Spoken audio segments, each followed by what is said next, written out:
নির্বাচনের সময়সীমা ঘোষণার পরেই পাবনায় সক্রিয় হয়ে উঠেছে রাজনৈতিক দলগুলো। সংসদীয় 5টি আসনে রাজনীতিতে ফিরে এসেছে প্রাণচাঞ্চল্য। সভা সমাবেশ, উঠান বৈঠক আর লিফলেট বিতরণের মাধ্যমে সাংগঠনিক কার্যক্রমের পাশাপাশি চলছে দলীয় ইমেজ ধরে রাখার লড়াই।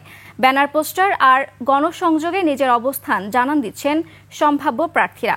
পাবনা থেকে প্রতিনিধি রাজিউর রহমান রুমির তথ্যচিত্রে ডেস্ক রিপোর্ট। কালার এক্সপার্ট, জর্জ স্যাপ এবং মাইল্ড অন হ্যান্ডস টেকনোলজি সমৃদ্ধ অরিক্স ক্রিস্টাল ওয়াশ আপনার লন্ড্রি এক্সপার্ট। পাবনায় সংসদীয় আসন 5টি। 5 আগস্ট গণ অভ্যুত্থানে দেশের রাজনীতির প্রেক্ষাপট পরিবর্তনের সাথে সাথেই সক্রিয় হয়ে ওঠে রাজনৈতিক দলগুলো।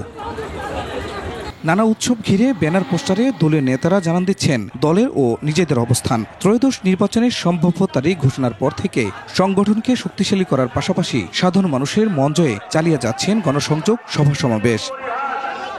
নির্বাচন সামনে রেখে জেলার 5টি আসনেই প্রার্থী চূড়ান্ত করেছে জামায়াতে ইসলামী। বিএনপি প্রার্থী চূড়ান্ত না করলেও সবগুলো আসনেই নিজেদের করে রাখতে কাজ করছেন নেতাকর্মীরা। বিএনপি রাজপথ থেকে গড়ে ওঠা দল।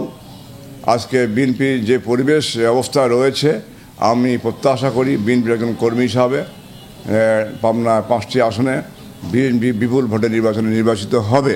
ভোট নিয়ে নানা মত সাধারণ মানুষেরও। তরুণ ভোটাররা চাইছেন ভোট প্রয়োগের অধিকার। আসন্ন নির্বাচনে আমরা চাই একদম শান্তিপূর্ণভাবে যেন আমরা ভোট দিতে পারি। অবশ্যই যোগ্য প্রার্থীকেই আমরা ভোট দেবো ইনশাল্লাহ। আমরা একটা উৎসবে আমেজের মধ্য দিয়ে হয়তো আমরা ভোট দিতে পারবো, বা অন্যান্য যারা ভোটার রয়েছে তাদেরও একই ধরনের ভাবনা রয়েছে। চাই একটা স্বচ্ছ মানুষ আসুক, যাতে আমরা সবাইকে বিশ্বাস করতে পারি। নির্বাচনের দিন যতই ঘনিয়ে আসছে ততই উত্তপ্ত হয়ে উঠছে পাবনার রাজনীতি।